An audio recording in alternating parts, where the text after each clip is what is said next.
Bismillahirrahmanirrahim. Assalamualaikum warahmatullahi wabarakatuh.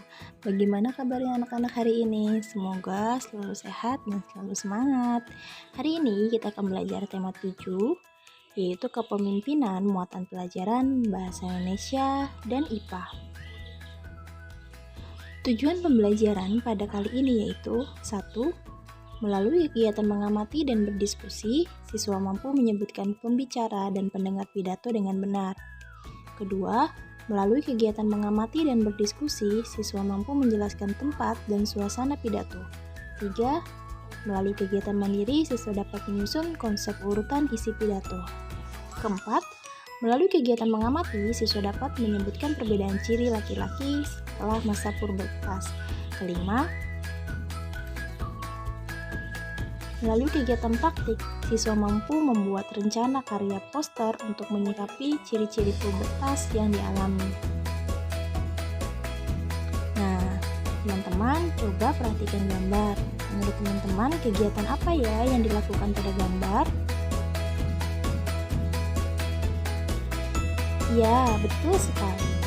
Pada gambar terlihat ada sekelompok orang sedang melakukan rapat atau musyawarah. Dalam kegiatan rapat atau musyawarah biasanya dipimpin oleh seorang pemimpin. Nah, pada kali ini kita akan belajar tentang apa itu pemimpin.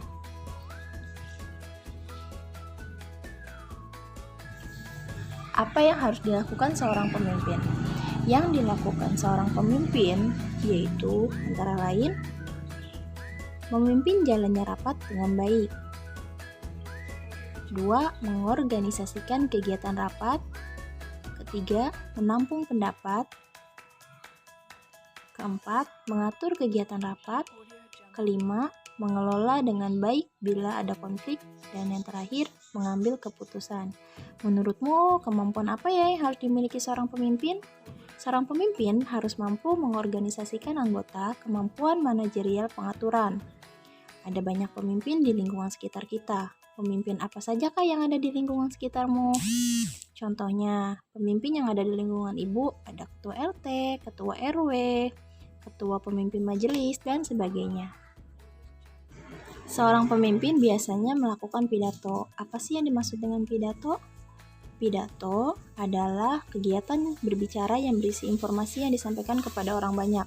Saat berpidato diperlukan adanya orator dan audiensi. Orator adalah orang yang berpidato, audiensi adalah orang yang mendengarkan orator berpidato. Isi pidato terdiri dari satu pembukaan, dia biasanya terletak pada bagian awal menjadi pembukaan pidato. Kedua, kalimat pembuka berisi kalimat sapaan terhadap audiensi. Ketiga, isi berisi inti dari informasi yang akan disampaikan dan dibicarakan dalam pidato.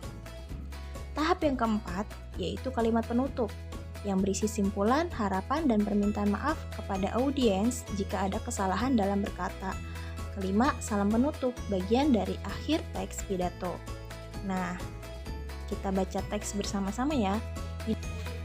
Ibu RT sang pemersatu. Kampung Sehat Melati menjadi kampung percontohan.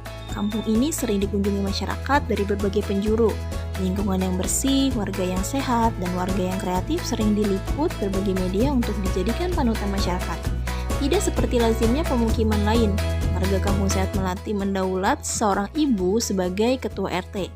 Ia adalah Ibu Erika, seorang guru sekolah dasar yang ramah, bersahaja, dan juga berwibawa. Bagi warga, Ibu Erika adalah pengayom yang selalu dapat mereka datangi untuk mencari solusi berbagai masalah.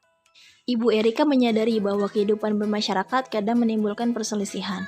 Perselisihan karena adanya perbedaan nilai-nilai antar anggota masyarakat. Oleh karena itu, Ibu Erika berinisiatif untuk memperbanyak kegiatan yang melibatkan seluruh warga. Senam sehat bersama misalnya. Bukan sekedar ingin mewujudkan masyarakat sehat, tapi juga bertujuan mempererat hubungan antar warga.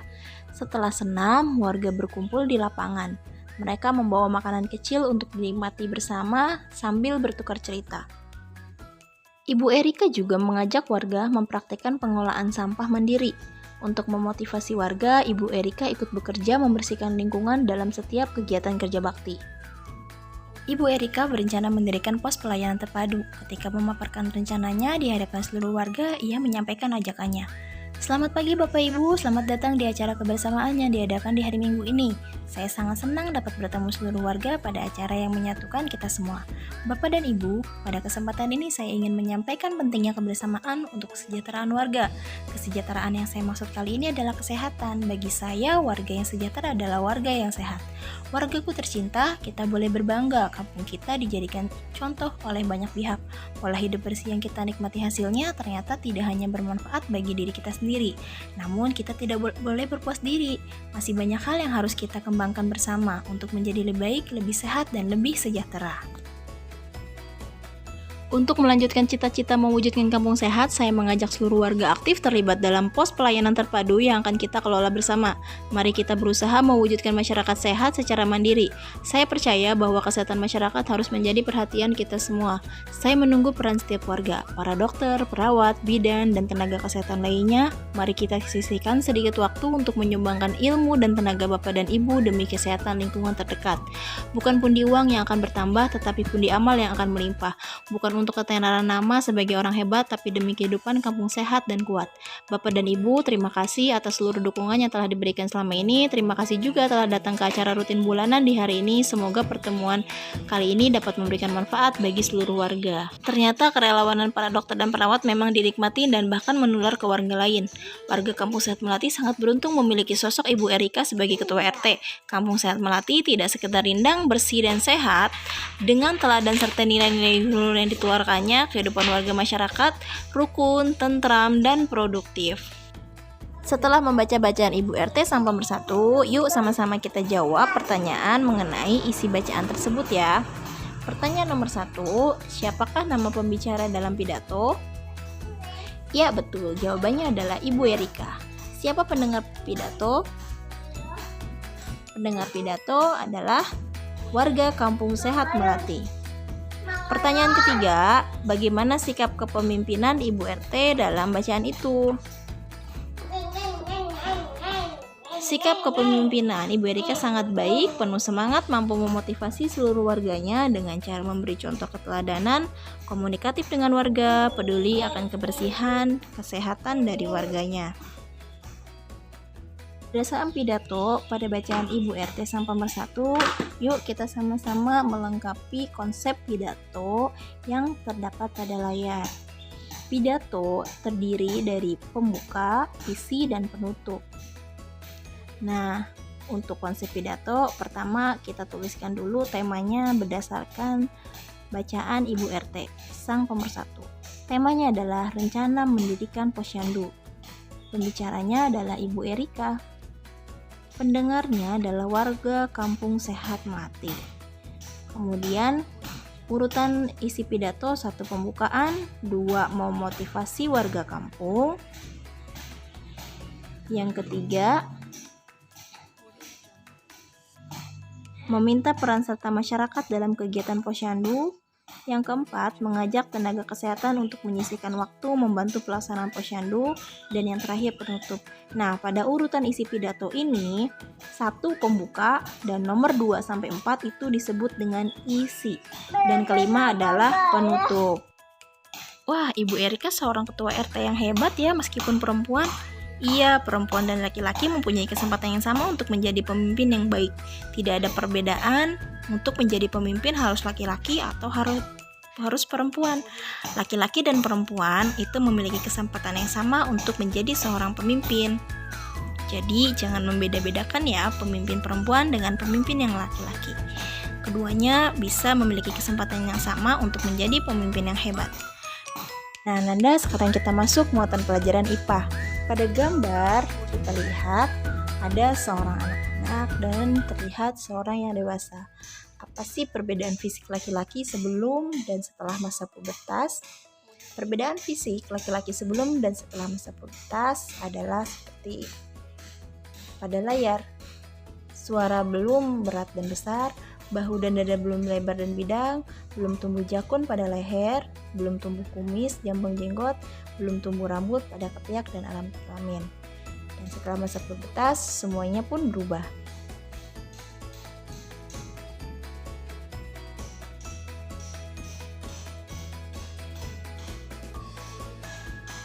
Perubahan fisik selama masa pubertas kemungkinan akan mempengaruhi kegiatanmu sehari-hari.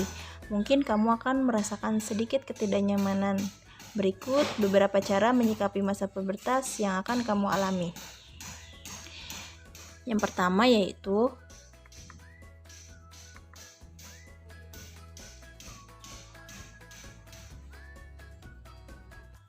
menjaga kebersihan tubuh. Dalam masa pubertas, aktivitas kelenjar minyak dan kelenjar keringat meningkat. Akibatnya, wajah mudah berjerawat dan tubuh berbau kurang sedap.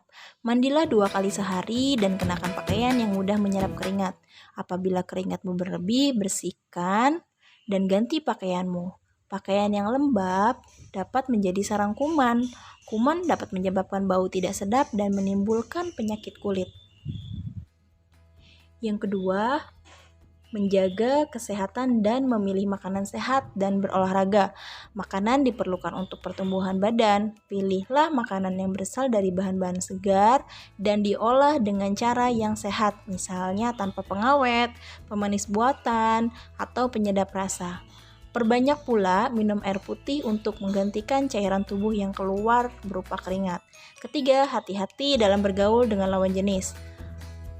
Pada masa puber, organ reproduksi lebih aktif. Oleh karena itu, sebaiknya kamu bergaul dengan lawan jenis dalam batas yang wajar. Hindari berdua-duaan antara laki-laki dan perempuan. Keempat, memilih bacaan dan tontonan yang sesuai umur.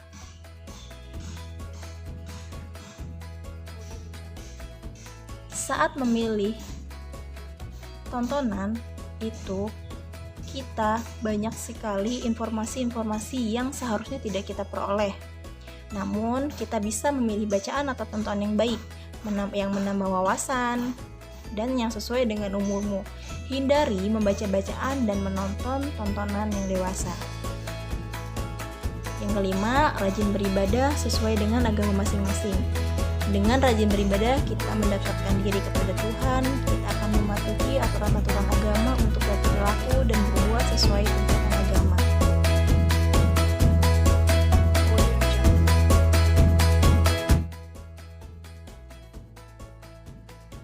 Dari pembelajaran pada tema 6, kita semua telah mengetahui masa pubertas.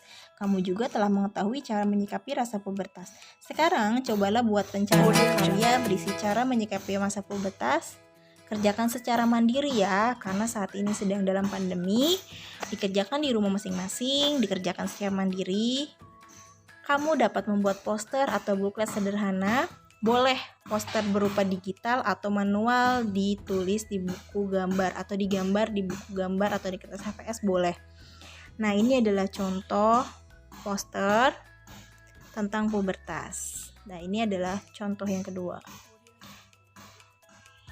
Nah, demikian untuk materi hari ini. Terima kasih. Wassalamualaikum warahmatullahi wabarakatuh.